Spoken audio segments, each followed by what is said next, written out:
সেই যে মোচ্ছবের ভিডিওটা, সেটা একটা 10 মিনিটের ভিডিও ছিল বলছে, এখানে 10 মিনিটে সেই ভিডিওটাকে ডিলিট করে ফরেন্সিক টিমের সাহায্যে সিবিআই সেই ভিডিওটি উদ্ধার করে ফেলেছে। এত কিছু জিনিস এখন সিবিআইয়ের হাতে চলে এসেছে বলে এখন সন্দীপ ঘোষের পক্ষে আর এই কেস থেকে ছাড়া পাওয়া একদমই সম্ভব না। তো গুড মর্নিং সবাইকে। রবিবারের সকালে দেখা যাক কি আছে আজকে খবরের কাগজে। কুটির মোচ্ছব ভিডিও করে কুপে অভয়া।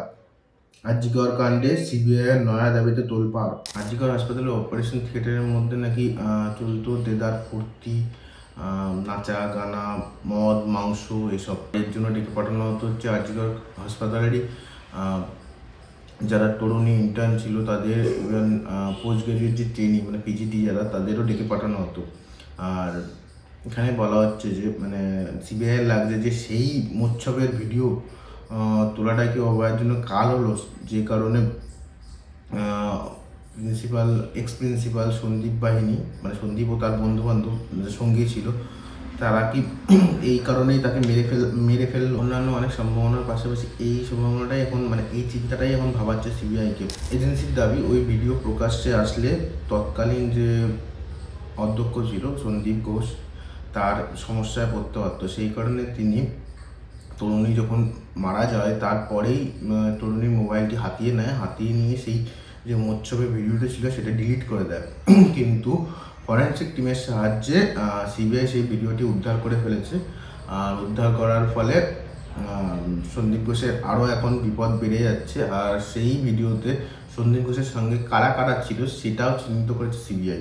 এখানে বলা হচ্ছে যে তদন্তকারীদের দাবি বারবার হুমকি দেওয়া হচ্ছিল অভয়াকে, কিন্তু কোন কারণে তিনি কি এমন কিছু জেনে ফেলেছিলেন যা সন্দীপ ও তার সঙ্গীদের বিপদে ফেলে দিতে পারে। এই ব্যাপারে বড় ক্লু হয়ে দাঁড়ায় তরুণী চিকিৎসকের স্মার্টফোন। সন্দীপ জেরায় স্বীকার করেছেন অপারেশন থিয়েটারের মাঝে মধ্যে পার্টি করার কথা।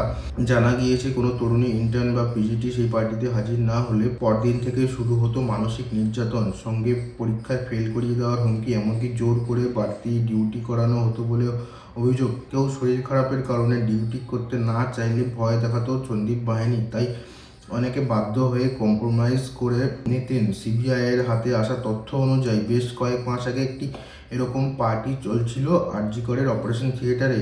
সেখানে সন্দীপ ছাড়াও তার ঘনিষ্ঠ চিকিৎসকদের একাংশ এবং থ্রেড সিন্ডিকেটের মেম্বাররা উপস্থিত ছিলেন। অভয়ার নাইট ডিউটি ছিল সেদিন। লুকিয়ে পার্টির ছবি ভিডিও তুলে ফেলেন তিনি। কোনোভাবে সেই খবর জেনে ফেলেছেন সন্দীপ। এরপরেই অভয়াকে নরমে গরমে বোঝানো শুরু হয়, কিন্তু তরুণী চিকিৎসক মুখের ওপর জানিয়ে দেন হাসপাতালে এই ধরনের কাজ বরদাস্ত করবেন না, এটি নির্দিষ্ট ফোরামে তুলবেন। তাকে ভয় দেখিয়ে লাভ হয়নি, হাতানো যায়নি। তার স্মার্টফোনটিও বিপদ বুঝে তাকে খুনের পরিকল্পনা করা হয় বলে দাবি সিবিআই সূত্রে। এখানে বলা হচ্ছে অভয়ের স্মার্টফোনটি হাতানোই মানে সন্দীপ বাহিনীর মেন উদ্দেশ্য ছিল। সেই কারণে অভয় মারা যাওয়ার পর সন্দীপ ন্যাশনাল মেডিকেল কলেজের একজন ডেটা এন্ট্রি অপারেটরকে ডেকে পাঠায়, যে শুধু বলা হচ্ছে এখানে সন্দীপ ঘোষের ডান হাতে ছিল না, সে একজন মোবাইল সফটওয়্যার এক্সপার্ট ছিল। তো তাকে দক্ষিণ 24 পরগনা থেকে সেই সময় নিয়ে আসার জন্য সন্দীপ ঘোষ তার নিজের গাড়িও পাঠিয়েছিল। গাড়ি পাঠিয়ে তাকে ডেকে আনা হয়। সেই মোবাইল এক্সপার্ট সফটওয়্যার এক্সপার্ট সে মানে যেই মানে কী বলে ওটাকে ইনসিডেন্ট প্লেস বা যাই হোক মার্ডার প্লেস যেটা মানে অপুস্থল, এখানে বাংলায় বলছে অপুস্থলে এসে পৌঁছায়। তো পৌঁছানোর পর সন্দীপ ঘোষ সেই মোবাইলটিকে সেখান থেকে নিয়ে নেয়। নিয়ে তার চেম্বারে গিয়ে তার সেই মোবাইলটিকে তার ল্যাপটপের সামনে কানেক্ট করে সেই যে মোচ্ছবের ভিডিওটা, সেটা একটা 10 মিনিটের ভিডিও ছিল বলছে, এখানে 10 মিনিটে সেই ভিডিওটাকে ডিলিট করে।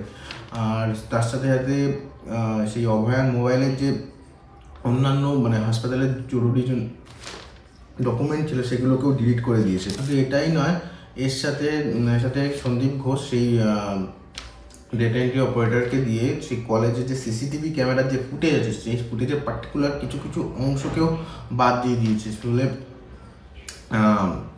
মানে এত কিছু জিনিস এখন সিবিআইয়ের হাতে চলে এসেছে। ফলে আমার মনে হচ্ছে এখন সন্দীপ ঘোষের পক্ষে আর এই কেস থেকে ছাড়া পাওয়া একদমই সম্ভব না। মানে যে কটা ধারা লেগেছে এই কেসে, শুধু ধর্ষণ বাদে বাকি সমস্ত ধারা এখন এই সন্দীপ ঘোষের বিরুদ্ধে যাবে। আর ধর্ষণটা তো একজনেরই পাওয়া গেছে। দিনভর জেরার মুখে সন্দীপ ঘনিষ্ঠ বিরূপক্ষ অভিক।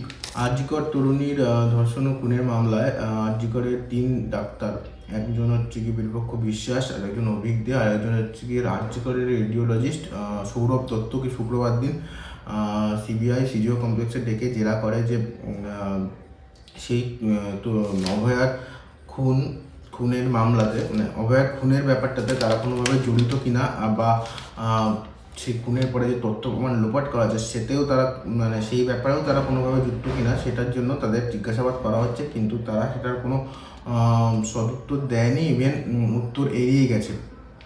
যেহেতু তারা সদুত্তর দেয়নি বা উত্তর এড়িয়ে যাচ্ছে, তাই জন্য তাদের আবার রোববার দিন, মানে আজকে ডাকা হচ্ছে সিজিও কমপ্লেক্সে ডেকে তাদের আবার জিজ্ঞাসাবাদ করবেন। আর মাফ করবেন, আমি একবার শুক্রবার বলেছি, এটা হবে শনিবার দিন ওদের ডেকে জেরা করা হয়েছে। জামিন পেয়েও জেলে অনুব্রত মণ্ডল কালকে শুক্রবার দিন জামিন পেয়েছে দিল্লির এক বিশেষ আদালত থেকে। কিন্তু কালকে জামিন পাওয়া সত্ত্বেও তাকে সেখান থেকে ছাড়া হয়নি। তিনি এখনও তিহার জেলেই আছেন। সম্ভবত কালকে বিকেলের দিকে হয়তো তিনি ছাড়া পাবেন। এখানে ছাড়া না পাওয়ার কারণ হিসেবে বলা হয়, যেহেতু শুক্রবার সন্ধ্যা বা বিকেলের দিকে তিনি জামিন পান, তাকে 10 লক্ষ টাকার বন্ড জমা দিয়ে তাকে জামিন নিতে হবে। তো সেই বন্ডটা দেওয়া হচ্ছে শনিবার দিন সকালে। সুতরাং শনিবার দিন সকালে দেওয়ার ফলে জিনিসটা যে প্রসেস হওয়ার ব্যাপারটা সেটা অনেকটা লেন্দি হয়ে যায়। তো সেই জন্যই বলা হচ্ছে যে তিনি শুক্রবার দিন জামিন পেলেও শনিবার দিনও ছাড়া পাচ্ছেন না, তিনি একবারে ছাড়া পাবেন সোমবার দিন বিকেলবেলা। উপচে পড়া ভিড় ইমার্জেন্সিতে, ছন্দে ফিরছে হাসপাতাল। তো আমরা জানি এতদিন যে জুনিয়র ডাক্তারদের একটা কর্মবিরতি চলছিল আরজিকর কাণ্ডটার জন্য, প্রায় 42 দিন পর আবার জুনিয়র ডাক্তাররা তাদের সমমহিমায় ফিরছে। পুরোপুরি না ফিরলেও অনেকটা তারা ফিরছে। তারা জরুরি যে পরিষেবাগুলো আছে হাসপাতালের, সেই হাসপাতালের জরুরি পরিষেবায় তারা ফিরছে। শুধু আরজিকর হাসপাতাল বলে না, আরও 4টি মেডিকেল কলেজে জুনিয়র ডাক্তাররা তারা কাজে ফিরছে। আর এখানে খবরে একটা খুব ভালো মানে লাইন লিখেছে, যেটা হচ্ছে কি, মানে যারা কর্মবিরতি করছিল তারা এতদিন ওই জল ছাড়া মাছ যেমন হয় তারা তেমনই, তারা কাজে ফিরে তাদেরও নিজেদেরও এখন ভালো লাগছে। মোবাইল গেম নিয়ে বচসা, পাসওয়ার্ড হাতাতেই খুন। কৃষ্ণনগরের এই ঘটনা, যে ওখানে মোবাইলের গেমের যে পাসওয়ার্ড বা আইডি থাকে, সেই আইডি পাসওয়ার্ড চেঞ্জ করা নিয়ে 9ম শ্রেণীর ছাত্রকে খুন করলো এক 10ম শ্রেণীর ছাত্র। তার সঙ্গে আরেকজন যুক্ত ছিল। ব্যাপারটা হয়েছে যে ক্লাস 9-এ পড়ে, এখানে প্রীতম বলে তার নাম। তাকে তার মা বাবা নতুন একটা স্মার্টফোন কিনে দেয়। স্মার্টফোন কেনার পরে সে সেই স্মার্টফোনে একটা ফ্রি ফায়ার বলে একটা গেম হয়, সেই গেমটা খেলা শুরু করে। এবার গেমটা খেলা শুরু করার সময় সে তার ওই 10ম শ্রেণী মানে ক্লাস 10-এর এক বন্ধু ছিল, সেই বন্ধুর কাছ থেকে তার আইডি পাসওয়ার্ড নিয়ে সেই ফ্রি ফায়ার গেমটা খেলা শুরু করে। এবার খেলতে খেলতে সে আরও লেভেল আঁকাতে থাকে। আর যা হয় গেমের মধ্যে, যে পারিপার্শ্বিক বন্দুক বা গেজেট ফেজেট যেগুলো আরও সে বাড়াতে থাকে। এই করতে করতে সে সেই মোবাইলের আইডি পাসওয়ার্ড চেঞ্জ করে দেয়। সেই আইডি পাসওয়ার্ড চেঞ্জ করাতে সেই যে ক্লাস 10-এর যে ছাত্র, যার মেন আইডি পাসওয়ার্ড ছিল, সে আর সেই গেমটা খেলতে পারছিল না। সে প্রীতমের কাছে অনেকবার চাওয়াতেও প্রীতম দেয়নি। এবার না দেওয়ার ফলপ্রসূ এই ঘটনা ঘটলো যে সেই ক্লাস 10-এর ছেলে আর তার সাথে আরেকজন ছিল, সে মিলে ক্লাস 9-এর প্রীতমকে মেরে ফেলে। লাইনে ফিশ প্লেট প্যান্ডোল ক্লিপ খোলা, সুরাতের বড় দুর্ঘটনা এড়ালো রেল। কাঁটাতার পেরিয়ে আসছে 3000 মেট্রিক টন ইলিশ। দুর্গাপুজোয় বাঙালির পাতে পড়বে পদ্মা মেঘনার রূপলি ফসল। বাংলায় দুর্যোগ নিয়ে কেন্দ্রের দায়সারা, উত্তরে ক্ষুব্ধ নবান্ন। রাজধানীর সর্বকনিষ্ঠ মুখ্যমন্ত্রী হিসেবে শপথ নিলেন আতিশি। টেস্টেও রূপকথার প্রত্যাবর্তন ঋষভের। শেষবেলা অশ্বিনের ঘূর্ণিতে চাপে বাংলাদেশ। এখনও সেরাটা দেওয়া বাকি শুভমান। তো আজকের মতো সকালের খবর পড়া এই অবধি। আজকে খুব একটা বেশি তেমন খবর আমি দেখলাম না, কিন্তু মেন যে খবর সেটা হচ্ছে গিয়ে অভয়ার স্মার্টফোন পাওয়াটা খুব ইম্পর্টেন্ট একটা খবর। আর এটার জন্য অনেক কিছু চেঞ্জ হবে এই কেসে। তো আমার খবর পড়া আজকে এই অবধি। আর তোমাদের যদি আমার এই খবর পড়া ভালো লাগে তাহলে তোমরা এটা দেখতে থাকো, সাথে থাকো, ভালো থাকো। দেখা হচ্ছে পরের ব্লগে।